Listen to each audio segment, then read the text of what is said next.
kati mapemami na molimo na Nzambe. Makoki kopesa litomba na mateyo na pamela mpona kosembola mpe mpona kobokola kati na boyenge bene. Ete moto na Nzambe azala mobongi oyo asengwi pona misala nyonso malamu. Tokozongela pona eyokameli malamu. Amen. Tolobi toli na biso ya lelo eye na mokanda ya 2 Timothée chapitre 3 verset 16. Tokotanga na komona sumasia na nasala. Amen. Makomi nyonso mapemami na molimo na Nzambe. Makoki kopesa litomba na mateyo na pamela. Kopesa litomba na mateyo na pamela pona kosembola mpe pona kobokola kati na boyenge bene. Ete moto na Nzambe azala mobongi oyo aselingwi pona misala nyonso malamu. Amen. Tokoyoka na munoko ya bapaya to français. Amen, peuple de Dieu. Amen. Amen, les élus de Dieu. Amen. La prédication de ce jour de dimanche est tirée dans le livre de 2 Timothée chapitre 3, le verset 16 à 17. Lisons les Écritures saintes au nom de notre Seigneur Jésus-Christ de Nazareth. Amen. Toute écriture est inspirée de Dieu et utile pour enseigner, pour convaincre, pour corriger, pour instruire dans la justice, afin que l'homme de Dieu soit accompli, propre à toute bonne œuvre. Amen. Amen. Nous reprenons pour la meilleure audition. Amen. La prédication de ce jour de dimanche est tirée dans le livre de 2 Timothée chapitre 3, le verset 16 à 17. Lisons les Écritures saintes au nom de notre Seigneur Jésus-Christ de Nazareth. Amen. Toute écriture est inspirée de Dieu et utile pour enseigner, pour convaincre, pour corriger, pour instruire dans la justice, afin que l'homme de Dieu soit accompli et propre à toutes bonnes œuvres. Amen. Balingana Yesu, amen. Netubali umukanda wa Timote mwibidi. Mudi kumini sambo mboni edi kumini mwana mutekete. Netubali mudi na mwana wakalilapo dinane Yesu Kristo mu Nazareth. Amen.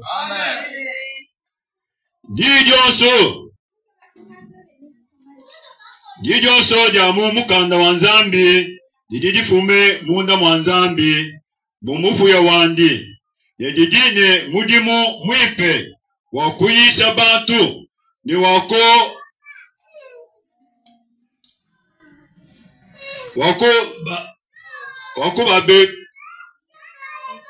babela. Ne wako badimusha. Ne wako balongolesha. Mu mwakane Nzambi. Notu vya kabisa kabidi. Amen. Bali batuambila mwane dijonso ya umukanda wa Nzambi. Dili munda mwa Nzambi. Didi difume munda mwa Nzambi bumufu ya wandi. Ne didi ne mudimu mwipe wakuyisha bantu ni wako babela ne wako badimusha ne wako balongolesha mu bwakane bwa Nzambi. Amen bota.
Amen. Ceux qui ont la sagesse comprennent. Mais celui suivent la parole avec beaucoup de sagesse. Amen. Amen. Amen. Amen bapana mina tata. Makambo oyo ezali makambo ya nzoto te. Amen libota. Amen.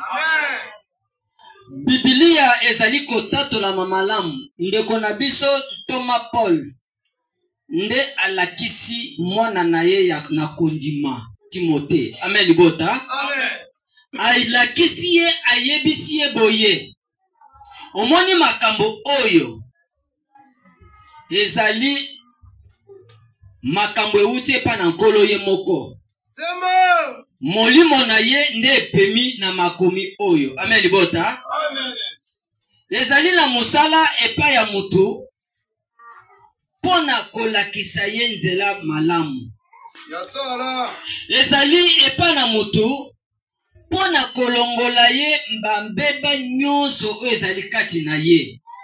Mutu oyo azali kolanda makambo oyo ifo azala moto azali na changement. Amen libota. Amen.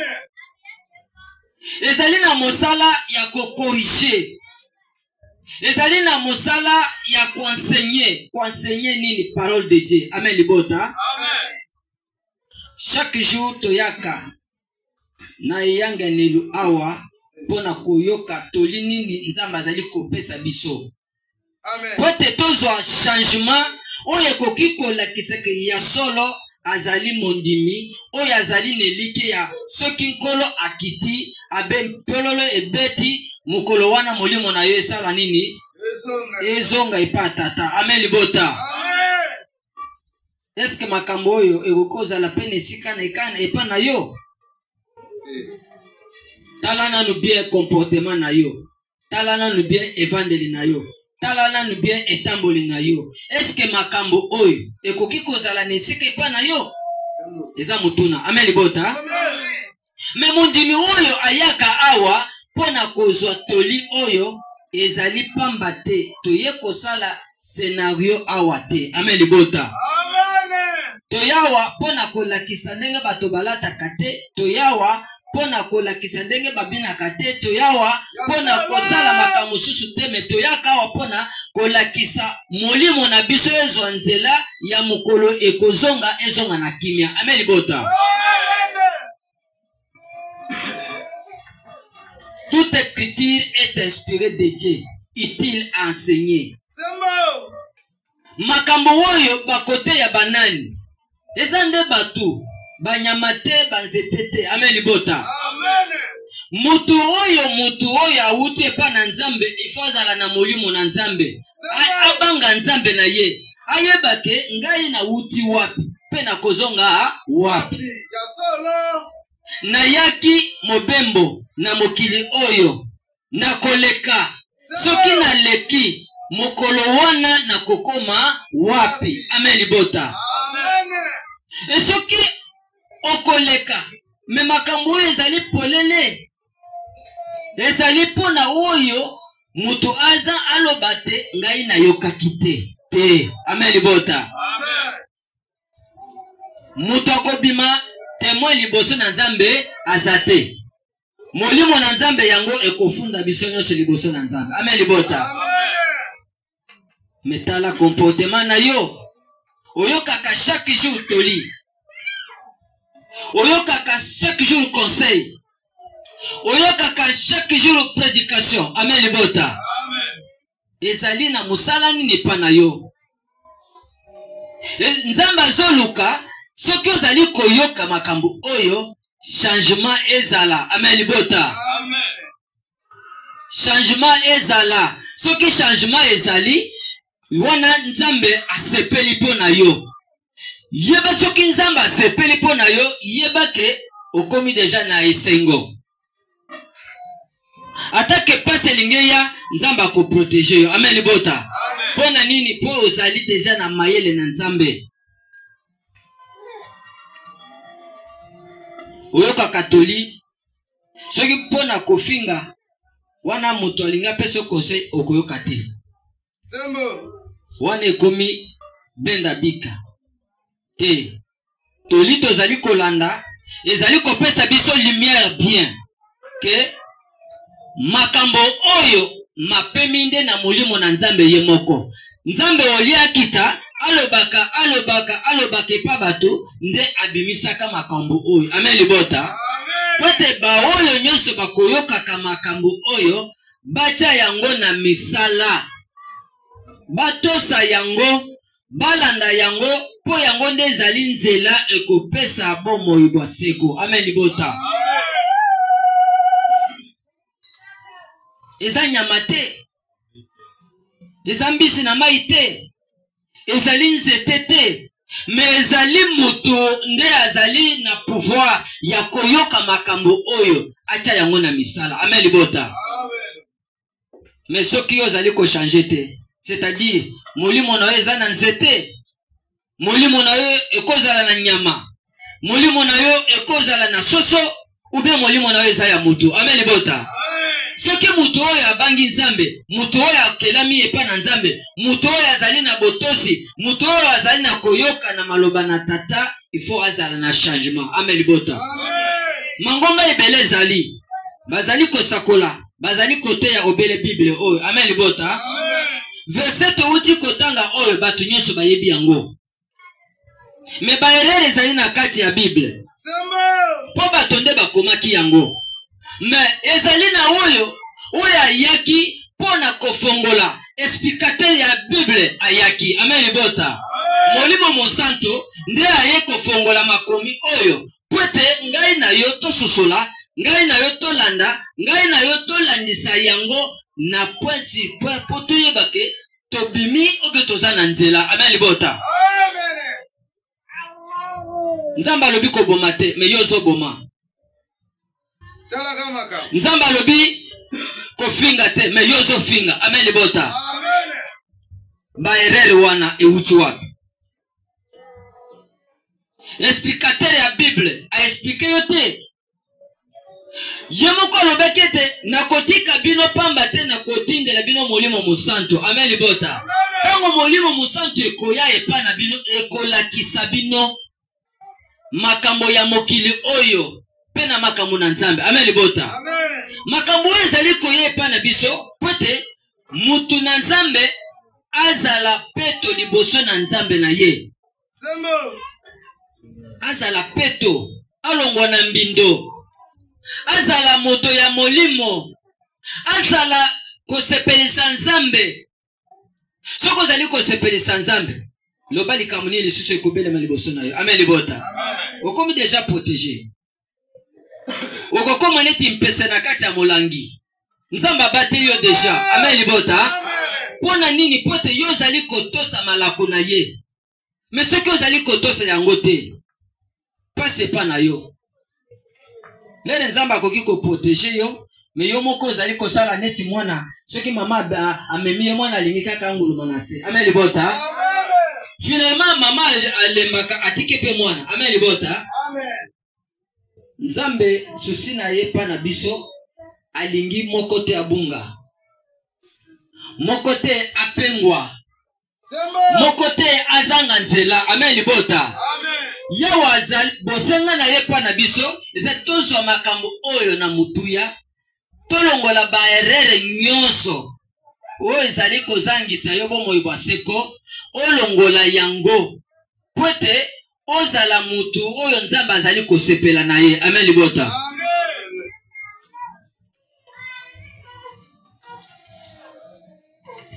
Amen, peuple de Dieu. Amen, les élus de Dieu. Trouvons la référence sur le livre des Romains chapitre 14, le verset 15. Lisons les Écritures saintes au nom de notre Seigneur Jésus-Christ de Nazareth. Mais si pour un aliment, ton frère est attristé, tu ne marches plus selon l'amour. Ne cause pas par ton aliment la perte de celui pour lequel Christ est mort. Amen. Nous reprenons pour la meilleure audition. Trouvons la référence sur le livre des Romains chapitre 14, les Écritures, c'est au nom de notre Seigneur Jésus-Christ de Nazareth. Mais si, pour aliment, ton frère est attristé, tu ne marchais plus selon l'amour, ne cause pas par ton aliment la perte de celui pour laquelle Christ est mort. Amen. Chiluba. Amen, Libota. Libota, amen. Nieto bale umukanda wa lomo mudi 18 mubese wende wa 15. Amen, Libota. Nieto bale buda na Yesu Kristo mu Nazareth.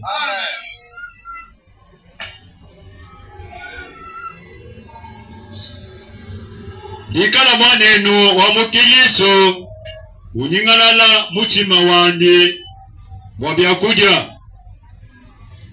wewe kwena wenda kabije mu zila wa dinanga kusifi moyo wandi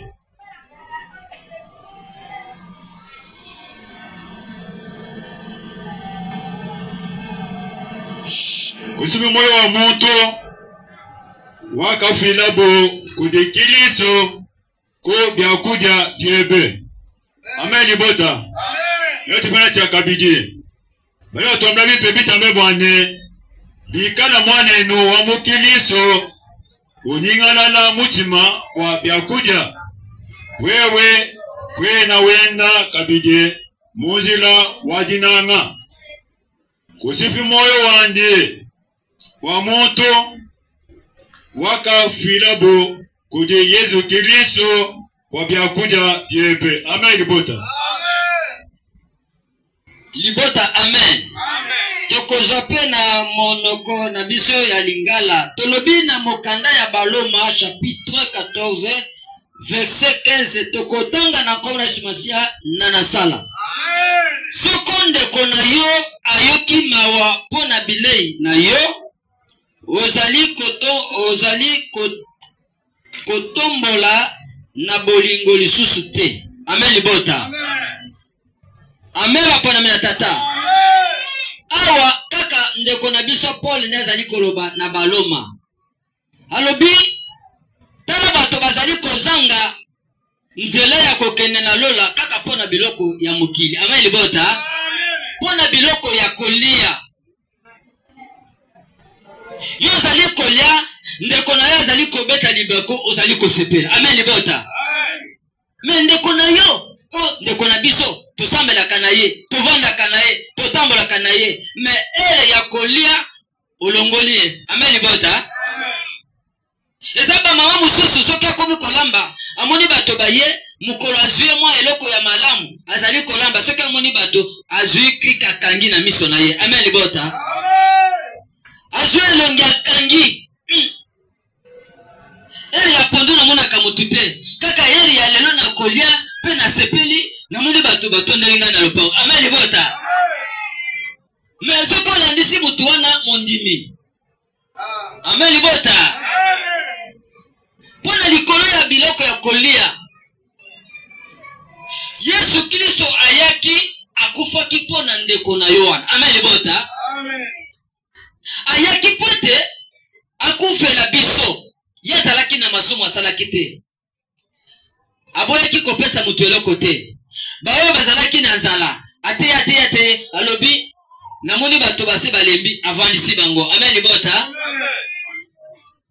Eloko ya kolia ezate me babaluki batali mwana moko azalaki koteka tumampa na tumbisi. Amen, Libota.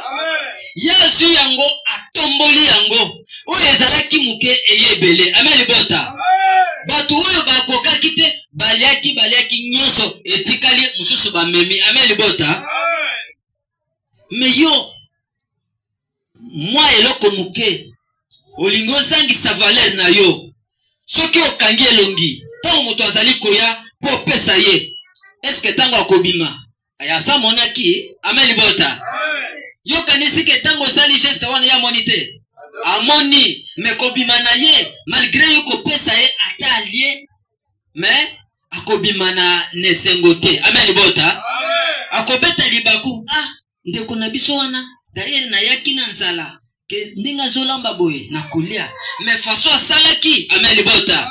Na beti libako. Ata biloko wana atali yaki akolia na petite. Amen libota. Mondimi ifo kozala nesengo. Lakisa esengo na yo. Soki okolakisa esengo na yo na papa yo nyonso bakoya kepa na yo ya wakosepela. Amen libota. Wana ezali kolakisa nde bolingo. Soki ozali na mwa eloko na yo okomi ozwi krik, c'est-à-dire omoni mutuka soki elingi kweya bazwaka eloko moko krik batombolaka yango. Amen libota. Yo ozwi krik otie wana ezali kobangisa mutu. Ata mutu yango azalaki na nzala akoli yango. C'est-à-dire okoki kopimela mutu mosusu atondi mais ayekaka a visiter yo pamba comportement na yo atalingaka peso mo eloko asali nini abimi nango. Amen libota. Mais tozali koya awa pona koyoka makambo oyo échanger biso na comportement na biso tozali nango. Toza mondimi, oza mondimi, lakisa ezaleli na yo. Que Christ akoki kosepela nango. Amen libota. Ce que vous allez kolakisa comportement malamu, nkolo akopeso merci. Ce que nzamba peso merci, ezali ndenzela moto mosusu. Amen libota. Esika olenga kola la nzala, nzamba kanisi pona yo alobite, mutu wana lelo ala nzala te, yo telema kende talaye. Amen libota. Tango mutu wana koya, maman, boni boy, papa, boni boy, te ndeko nanga, toza bien. Toza na biso bien. Te oza bien te. Na moni oza na mwa manquement moko. Na hakika na conseiller yo zwa 10,000. Amen libota. Mais yo zangaki. To komi na 18h, 19h. Oui komona nzamba alobi. Soki yo keite mutu wana kolala. Amen libota. Mutu wana ye nzambe nda telemisiye. Amen libota. Atake azalaka nango ebele. A jamais akutana na nzela kabeli yo. Mais ce qui muto omoni muto aye ko pesa, c'est-à-dire nzambe nda asali ke muto wana pesa yo. Amen libota. Yo pe ozwi sepela zongisa ke pe matondi pankolo. Amen libota. Nata mayel na yo sukaki yawa ye ko secourir yo. Amen libota. Mais pourquoi oza reconnaissant na nzambe te? Faut que la reconnaissance na nzambe na yo. Nzambe alingi kolela na yo te. Tango lelaka, nzambe nanga, nzambe nanga, nzambe nanga. Et pas na nzambe, ezali makongo ezali kotuba ye. Amen libota. Mais ce que ezali kotuba yo ezali na boyenge bele, makonga na yo wana ekosala effet pankolo na biso. Amen libota. Atake olinga ko okufa, okomona sekuru ye. Amen libota. Atake okomaki na kati, nzambe akotinda ata mbisi, ata ngolo, akotinda ata nyama nini ya mabe, akumbio na mapeka, atomboli yo. Amen libota. Mais ce que ozali kotambola na boyenge benete, ozali kotambola na nzela kaka ya mabe. Esika ya kufa na yo, kufa emonani. Ya solo. Mais ce que ozali kobanga na kobanga ka nzambe. Na banzela nyonso, nzambe nda akelaki mai. Amen libota. Nzambe nda akelaki biloko nyonso tozali komona. Okomona boyata okena nzela, nzete elengo likolo, elinge bamba yo eke pembeni. Amen libota. Eza nini? Pote ozali kotambola na boyenge bene na nzambe.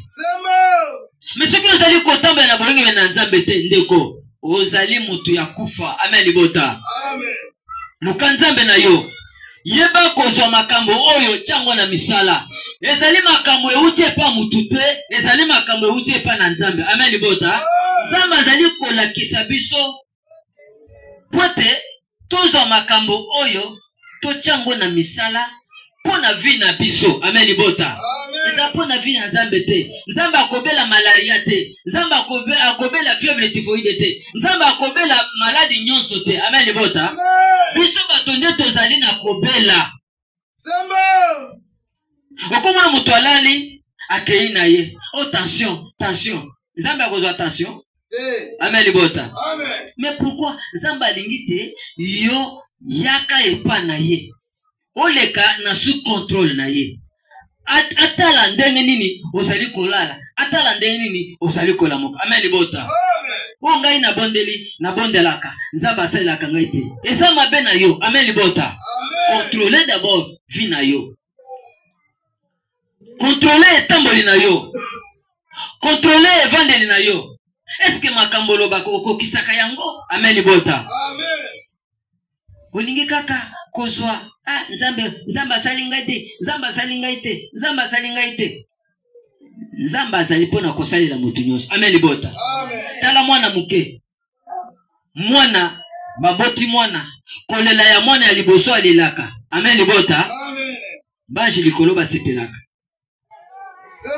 Kolela ya mwana azolela, soki mwana azali kolela ya mwana wana elobaka epa na nzamba. Amen libota. Me nzamba alingi ozonga neti mwana muke. Nzamba alingi longola ba age okomi na ngwana na mayele na yo zonga mwana muke. Amen libota. Po mwana muke okobeta ye oche maboko ayele susu epa na yo. Amen libota. Me bino bolingi kaka bozala mikolo epa na nzambe ayazalaka te. Amen libota. Zo makambo oyo neti mwana muke, zo makambo oyo neti mwana muke okomona loboko na nzambe ndenge ezali konguluma. Amen libota. Soki yawa alingi nguluma awa nani akotelema? Mokote. Me na vi na yo fongola motema na yo, nkolo avanda, nkolo adirige yo, nkolo akamba yo, nkolo asalela yo, okomona vi na yo ko changer. Amen libota. Makambo eza pona biso bato na mokili oyo. Nzambe espérance na ye pa na biso tocha ye merci. Amen libota. A part merci, nzamba zana besoin la yo ko mususu te. Tala kozanga, tala batu ndenge bazali kozwa makambo oyo bazwi yango batie yango na nzoto. Esika ya kobokola ya zali nde koboma. Amen libota. Est-ce que nzamba a autorisé pour moto aboma? Tokozwa référence. Amen, peuple de Dieu. Amen, les élites de Dieu. Trouvons la référence sur le livre des Psaumes, chapitre 150, le verset 6. Lisons les Écritures saintes au nom de notre Seigneur Jésus-Christ de Nazareth. Amen. Que tout ce qui respire loue l'Éternel. Louez l'Éternel. Amen. Nous reprenons pour la meilleure audition. Psaume chapitre 150, le verset 6. Lisons les Écritures saintes au nom de notre Seigneur Jésus-Christ de Nazareth. Amen. Que tout ce qui respire loue l'Éternel. Louez l'Éternel. Amen. Amen. Tumu kandomi sambomo. Luka manima kumi atano muvese wende mwisambombo. Bitu byanso bibifuya kana bitumbise yepowa tumbise ayepowa. Tutupia kasi akabidi. Bitu byanso bibifuya kana bitumbise yepowa tumbise ayepowa. Amen. Amen libota. Bapona minatata. Amen. Tokozwa référence na mokanda nzembo ya Dawidi. Chapitre 150 verset 6. Elobi boy.